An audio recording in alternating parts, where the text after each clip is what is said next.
श्री स्वामी समर्थ. स्वागत आहे तुमचं माझ्या यूट्यूब चॅनलमध्ये. स्वामी महाराजांच्या प्रकट दिनाबद्दल स्वामी सुतांनी सांगितलेली ही एक गोष्ट. स्वामी महाराज कुठून आले त्याबद्दल काही ठोस पुरावे नाही आहेत. स्वामी सुतांनी सांगितलेली ही कथा शेकडो वर्षापूर्वी पंजाब प्रांतात हस्तिनापूरपासून साधारणपणे 8 कोस झेली खेडे हे ग्राम आहे. त्या ग्रामात विजयसिंग नामक एक मुलगा राहत होता. तो स्वभावाने अत्यंत शांत होता. तो आपला भाऊ आणि भाऊजाई यांबरोबर राहत होता आणि तो गोट्या खेळायचा. त्या गावात एक जंगल होतं गावाच्या कडेला आणि त्या जंगलात एक छोटंसं गणपतीचं मंदिर होतं. त्या मंदिरात गणपतीची एक सुंदर अशी मूर्ती होती. विजयसिंह रोज त्या गणपती मंदिरात जायचा आणि गणपती बाप्पांबरोबर गोट्या खेळायचा. दोन्हीही डाव तोच खेळायचा. असा तो रोज करायचा. त्याचं मन अत्यंत शांत आणि खूप असा गुणी मुलगा होता. त्या मंदिरात तो रोज गणपती बाप्पांबरोबर गोट्या खेळायचा. एक दिवस त्याच्या मनात आलं की दोन्ही डाव मीच खेळतोय, आज गणपती बाप्पांनी का नाही खेळू. मग तो गणपती बाप्पांना म्हणाला की नाही, आजचा डाव तू खेळायचा आहेस.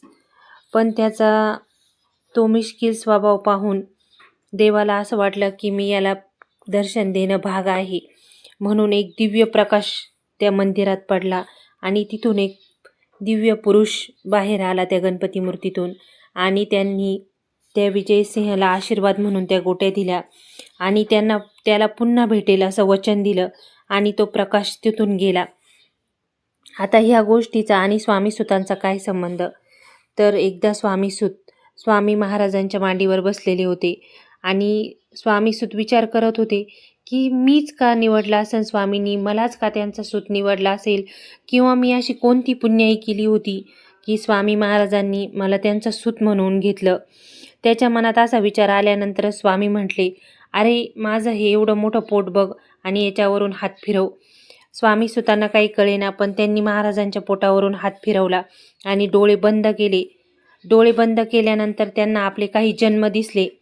ते काही जन्मात त्यांना दिसलं की आपण विजयसिंह नामक एक मुलगा होतो आणि गोट्या खेळत होतो. त्यावेळेस स्वामींनी त्यांना दर्शन देऊन सांगितलं होतं की मी तुला दर्शन देईन. आणि नंतर त्याला समजलं, स्वामी सुतांना कळलं की आपणच विजयसिंह नामे भक्त होतो आणि आपणच स्वामींबरोबर तिथे गोट्या खेळत होतो. तर अशी ही कथा आहे. त्यावेळेसपासून स्वामी सूत हे महाराजांचा प्रगट दिन साजरा करत होते. आणि स्वामी नाना बुवा जोशी बुवा म्हणून स्वामींचे एक भक्त होते.